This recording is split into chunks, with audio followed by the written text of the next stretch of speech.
Мне говорят, у тебя муж монстр. Дура, вы феминистки. Мужики уже не мужики, и во всем виноваты феминистки, уверена жена скандально известного предпринимателя Германа Стерлигова. Действительно ли превратились мужчины в слабый пол, который теперь нужно защищать? Обсудим прямо сейчас. Я Никита Пименов. Здравствуйте. Мужчина не должен, мужчина поднимать руку не должен, воспитывать женщину не должен. Почему женщины-то все должны? Вы все время защищаете права женщин. Вы их настолько, слушайте, вы настолько защитили права женщин, что сейчас настало пора защищать права мужиков. Я живу со своим мужем, потому что он мужик. А вы добиваетесь прав, чтобы из того чмо, которое уже есть, сделать еще больше чмо. У вас нет мужиков, у вас языконопослушное чмо. Жена Германа Стерлигова, Алена Стерлигова, собственно, персона уже в нашей студии. Алена, здравствуйте. Здравствуйте. И тоже Алена Попова, юрист-правозащитница. Здравствуйте. И от лица мужчин у нас по скайпу будет отдуваться известный писатель Александр Цыпкин. Александр, здравствуйте. Здравствуйте, да. Ну, вначале первый вопрос, Алена, конечно же, к вам. Вот мы сейчас посмотрели такие несколько фрагментов, там можно вообще все интервью смотреть и пересматривать. Такое оно действительно жаркое, что ли. Вам не кажется, что ваше мнение чуточку на пару веков устарело? Нет, по-моему, оно сейчас очень актуально. Со всеми теми проблемами, которые стали озвучиваться уже и со СМИ, и нашими представителями власти, и демографическая проблема, и вымирание населения, и... Ну, все, что сейчас творится, это все уходит в большую проблему, вот именно взаимоотношения мужчины и женщины, и, по большому счету, исчезновение мужчин как вида. Вы в интервью делили мужчин на мужиков и законопослушное чмо. Да. Мужик — это кто? Мужчина — это тот человек, который может принимать решения, который возлагает на себя всю ответственность за свою семью, за своих детей, у которых есть своя позиция, которую он способен отстоять, понимаете, вести за собой женщину. А у нас сейчас в основном женщина все решает. Даже когда мужчина знакомится, даже в конфетно-букетный период, у нас мужчина спрашивает, а куда пойдем, а что сделать? То есть он даже здесь не принимает свое решение. Я поэтому своим женщинам, когда ко мне приезжают, у нас проходят женские мастер-классы, я им говорю о том, что надо выбирать мужчину тот, который говорит, пойдем за мной, пойдем туда, пойдем сюда, я тебе все покажу, тебе все расскажу. Я все сам решу в этой жизни, а ты будешь королевой. Александр, вопрос теперь к вам. Вот вы слышали Алену, да, что есть такой вариант деления мужчин, да, на мужиков, которые в том числе могут и руку на женщину поднять, и на законопослушное чмо. Вы бы себя к какой категории отнесли? Ребят, я, честно говоря, не хочу категории. Мне кажется, вы вообще зря теряете время. Это бессмысленная беседа. Вы сейчас обсуждаете ситуацию, когда у человека простуда, он пришел лечить простуду, а у него онкология. У нас с точки зрения защиты прав женщин онкология в стране. У нас их убивают просто, понимаете, дома. А вы как при этом занимаетесь, обсуждаете, есть там права мужик, не мужик, идет, не идет. У нас сестры Кочетурян насиловали несколько лет, они ничего с этим не могли сделать, да, и сейчас еще могут сесть лет на 20 по этой причине. У нас в стране большие проблемы, настоящие, именно с насилием в семье по отношению к женщинам. Это в Америке может переживать насчет харассмента и так далее. У них более-менее хоть как-то права женщин защищаются. Вот. И в Америке как раз, мне кажется, даже перегиб есть с точки зрения, там, что сейчас уже невозможно к девушке подойти и ничего сказать. У нас проблем таких нет. У нас харассмент ужасный. Да, у нас действительно мужчина себя считает высшим существом, и поэтому у нас этой проблемы защиты прав мужчин в принципе не существует. Нам нужно пока защитить женщин от насилия, от бесправия и от ужасной ситуации, в которую они попали. А все остальное, то, что дискутируете, мне, если честно, не очень интересно. Вот. Алена, а вы как считаете, вот мужиков-то нужно защищать от феминисток и всех других угроз в кавычках? Подождите, дайте я поддержу Александра. Ему большое спасибо, потому что у нас 16 миллионов жертв насилия в год. И, собственно, мы спорили в вашем же эфире с супругом Алениным. С Аленой мы тоже периодически встречаемся. Покажем, кстати. Да, это прекрасно, когда он говорил, что женщин надо бить розгами и вообще надо бить, и бить непокорную жену и так далее. Поэтому, конечно, здесь не проблема в феминистках. Здесь проблема в том, что у нас дикое неравноправие. Давайте, вот Алена озвучила, там у нас в семье решают женщины. У нас демографически дело не в том, что сейчас давайте все рожать. Разрыв между женщинами и мужчинами 12 миллионов. Но 12 миллионов женщин все равно больше. Это никак не срочно не решить эту проблему. Не решить. Это уже есть демографический разрыв. И при этом, с точки зрения экономики, 67% нищих 21 миллион нищих в стране. Это женщины с детьми. Причем здесь феминистки, не феминистки. Экономика в диком ауте.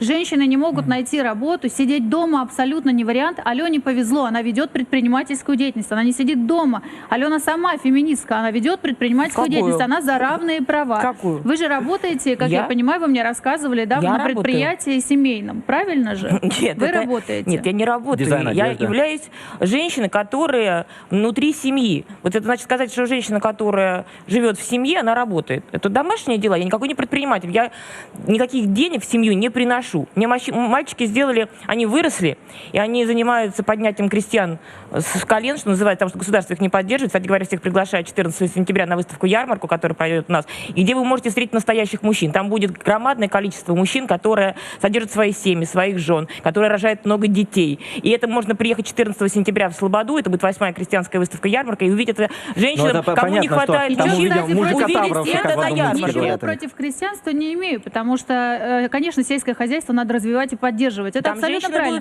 Кроме такой вещи, что вы себя обесценили, Ален, и сказали, я в семье ничего в семью не приношу. То, что женщины, работая по хозяйству, также вносят огромный вклад в семью, это неоспоримо. Я сказала, что я не приношу денег. Я просто хочу вам сказать, что вы себя не должны обесценивать, А я себя совершенно не обесцениваю, потому что мой вес в семье очень велик. Потому что, как и любой женщина настоящая, которая в семье является центром, по большому счету. Потому что все отношения, которые в семье, взаимоотношения детей, мужа, между собой, это все делает женщина. Ну, вот ее советы. Но при этом мужчина глава семьи, вы говорите. Конечно, под мужа, который все делает самое важное. Он делает женщине безопасное пространство, когда она не должна думать, где достать деньги, как прокормить своих детей. Тогда она начинает творить, тогда она выстраивает хорошие отношения, она сглаживает углы, она гармонично воспитываются дети в семье. Потому что есть стержень, по которому равняются дети, это отец. И есть женщина, которая мама, которая их немножко дает им расслабиться, дает им ту ласку и тепло, которое женщина должна давать. У нас женщины решили возможности быть женщиной. Это феминистическое движение было придумано мужчинами. Они вытащили женщин работать. Это была дешевая рабочая сила, была индустриализация. Она сделала так, чтобы дети остались без родителей, потому что появились и детские сады, и школы, чтобы социализировать детей, чтобы они были обезличены в этом соцобществе. Понимаете? То есть у нас и женщина, не женщина, и мужчина, не мужчина. Конечно. И вот эта проблема, когда женщина, как бы сказали, что она будет равна, она никогда не будет равна мужчине. Она просто мутировала, и мутировали мужчин, потому что женщина стала воспитывать мужика и показывать мальчику, как надо быть мужчиной. У нас же громадное количество одиночек матери. У нас 85% разводов. Понимаете? И женщина растет этого инфантильного мужчину, потом вырастает, попадает к другой женщине, она опять ему не устроена, она его опять выгоняет, опять растет мальчик. И круг замкнулся. Поэтому нет мужчин и женщин. Женщина несчастна от того, что ей поднесли вот это равенство. Она стала, не женщиной. Потому что именно вы потеряли то место высокое, которое было у женщины. Погнавшись за количеством... Давайте сейчас у Александра спросим.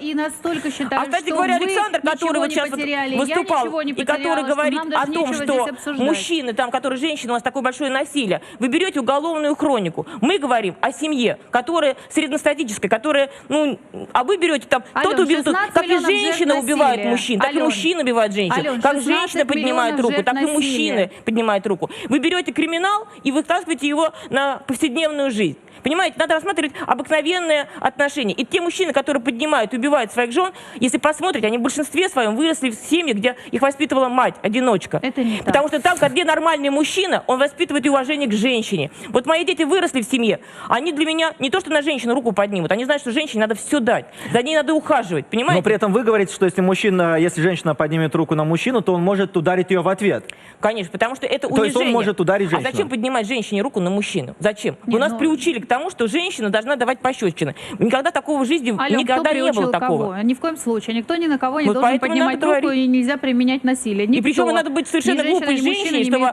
соревноваться с силой, с мужчиной. Мужчина сильнее. Зачем это нужно? И вот, кстати, по поводу насилия, тоже вот то, что Алена уже вспоминала.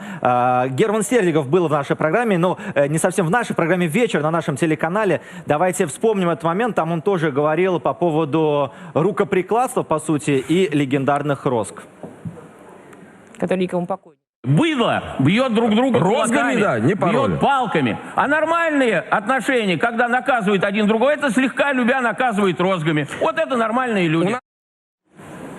На всякий случай повторю, что ваш муж сказал, что, у меня где-то даже это записано, быдло бьет палками, а нормальные отношения — это когда слегка любя наказывают розгами. Вас слегка любя наказывал муж розгами? Нет.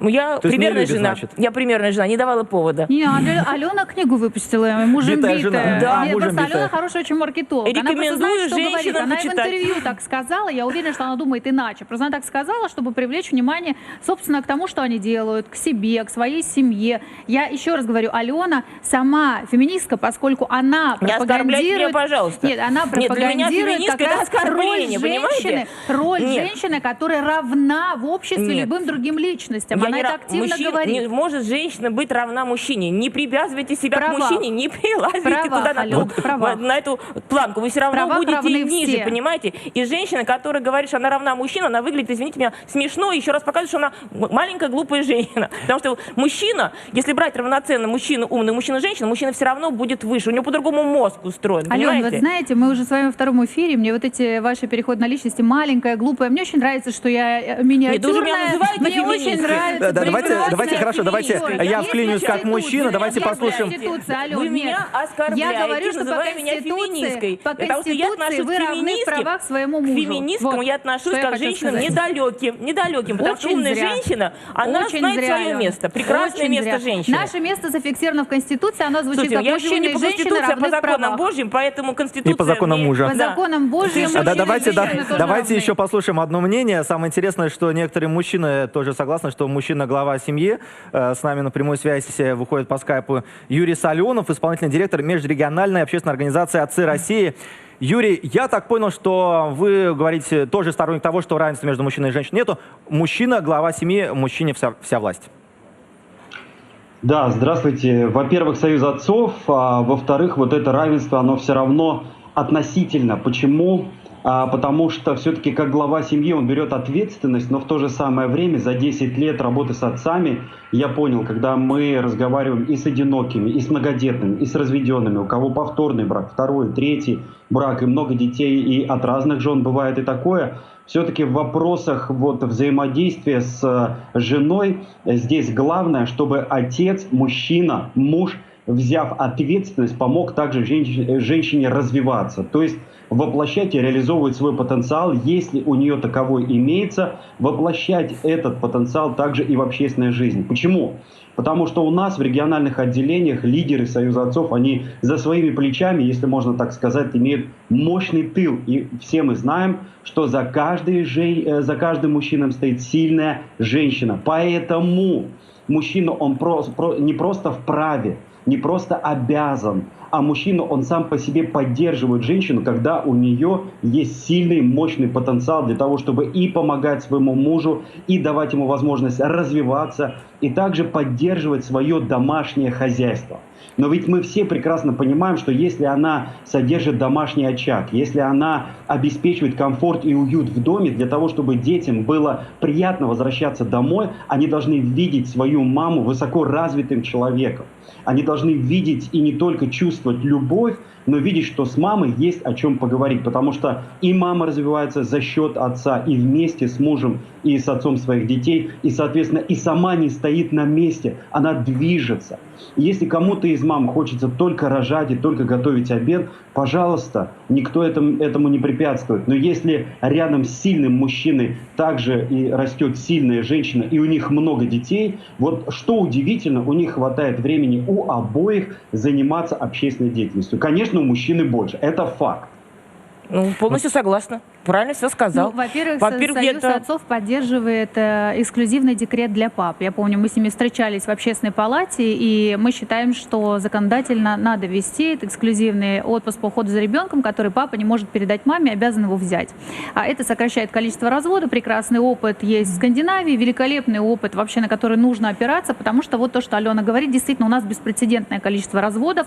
2 года назад количество разводов в мае превысило количество браков. Это действительно большая проблема. 100 Но сейчас миллиардов количество долгов разводов по согласилось, алиментам. кстати, вот на днях была информация, что количество свадеб сократилось и количество разводов. Но по логике Александра, получается, мужчина направляет женщину, подсказывает ей, то есть женщина не подождите. самостоятельно, только подождите. ведомая. Александр не так хотел сказать. Тут я, к сожалению, выступлю, в общем, адвокатом того, что сказал Александр. Сказал, мужчина и женщина, или, важно, люди, партнеры в семье существуют в сотрудничестве. И он рассказывал о том, как логично наладить это сотрудничество, когда у каждого есть выбор, который другая сторона не осуждает. И то есть, что он пытался донести, как я понимаю, если женщина хочет быть предпринимателем, общественным деятелем, любым активным актором общественного процесса, мужчина не имеет права ее запереть дома. Вот что хотел сказать Александр. Ну, это, по сути, Я речь надеюсь, о что он это равноправии хотел сказать. всё-таки. Вы знаете, это я вот равноправие. смотрите, как вы сейчас сказали. Партнеры, взаимодействие. А в вашей семье и вообще нормальной семье это муж и жена, любовь. Отношения – это другое совершенно. А здесь должен, обязан, не имеет права запрещать. Понимаете, это отношения, которые рабочие, а семья – это не рабочие отношения. Это еще такое таинство, где есть чувство. По-моему, вот у Алены оно как-то вот вообще нигде не фигурирует. И мужчина, который говорит, мы две разные женщины, две разные позиции, по-разному поняли мужчину. Он сказал, в принципе, вот как про мою семью. У меня муж развивался, дети развивались, и я развивалась вместе с ними. Потому что я участвую во всех их делах, особенно детей. И поэтому этот мужчина как раз и говорит, идите, муж сделает из любящей женщины то, в какой потенциал он есть, он поможет ей раскрыть, но сделает это с любовью, защитив ее от внешнего мира, от всех неприятностей. У нас уже практически уходит вот это понятие мужчина и любовь. У нас вот партнеры, обязанности, не поднимать, контракты, прописать, что он тебя обманет, он тебя берет. Понимаете, мы уже не доверяем даже друг другу. То есть муж с женой не доверяют. И я вот всегда женщинам говорю, я вот всегда женщинам желаю настоящего женского счастья. И за это говорю о том, что женское счастье – это найти такого мужчину, который тебя проведет по жизни, подарит тебе детей, защитит тебя Но от всего это все плохого. понятно, но тем не менее, давайте сейчас Но вот для этого ты послушаем. сама должна понимать, что он все-таки выше тебя, потому что это твой начальник. Потому что равные партнеры не бывают нигде. У вас на работе, вы слушаете своего начальника? Ну, начальника, конечно, слушаю, Ну, но и это немножко всё. другие. Давайте все-таки у Александра спросим. Александр, вот смотрите, вы выступили, и сразу такая бурная дискуссия по поводу того, что же вы Женщины не хотели поняли. сказать. Да. Каждый понял что-то свое. Так что же вы хотели донести? И еще один вопрос. Вот мужчина, как глава семьи, так может он тогда руку на супругу поднимать, если она провинилась? Мало ли. Так, это ко мне обращение? Это к вам, да, обращение, да. Юрий, давайте так, Юрий Владимирович Соленов. Итак, что мы говорим про взаимоотношения в семье? Естественно, нигде я не употреблял слово «партнеры», а говорил о взаимоотношениях мужа и жены. И главный фундамент этого взаимоотношения – это, естественно, любовь. И отцовство, оно вот не в моем понятии не укладывается в настоящее или не в настоящее. Отцовство или оно есть как процесс, когда также мужчина, как отец, развивается вместе со своими детьми. Потому что еще Лев Николаевич Толстой сказал, воспитание начинается с кого? С самого себя. Поэтому воспитание – это не розги, это не рукоприкладство, а это прежде всего работа над самим собой. И тогда, когда ты меняешься, тогда и меняется твое ближайшее окружение. Мы говорим, нет чужих детей, есть окружение моего ребенка. Это окружение – это не просто мебель. Это окружение – это прежде всего вкладывание в ось, твою естественную ось духовного человека, того, что ты впоследствии можешь передать как наставник. Так, а Если жена в этого итоге, наставничества нет. Юрий, жена в итоге может быть бизнес-вумен и строить карьеру, и быть вообще главной в семье? Если у нее есть потенциал, а муж, наоборот, хочет дома посидеть?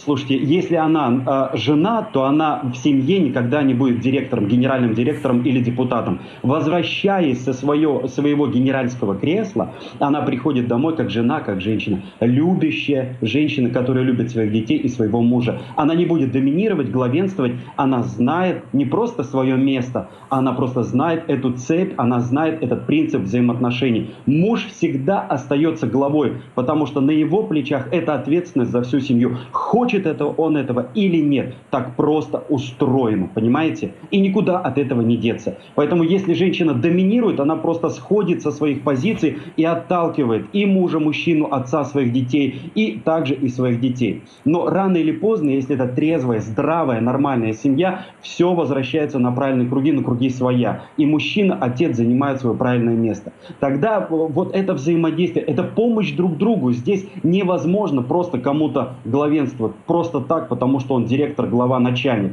как президент. У нас семья – это маленькое государство, где каждый сам по себе и швец, и жнец, и на дуде, и грец. То есть я себе и генеральный директор, и грузчик, и водитель, отвожу своих детей в музыкальную школу и в другие кружки. И в то же самое время я руковожу и финансами, и бюджетом, и также стратегией развития своей семьи. То есть вот в чем заключается смысл и Юрий, цель. мы поняли, Но мы услышали ваше мнение, никакой да, помощи. мы вас услышали. Спасибо вам большое, у нас уже заканчивается наше время. Что хотелось бы напоследок сказать? Лично я считаю, что вот когда мы спорим мужчина, не мужчина, в первую очередь любого человека определяют его поступки. И нам, мужчинам, в первую очередь нужно себя вести достойно. И я считаю, что рукоприкладство — это не то, что не выход. Так делать нельзя. Я Никита Пименов. До встречи.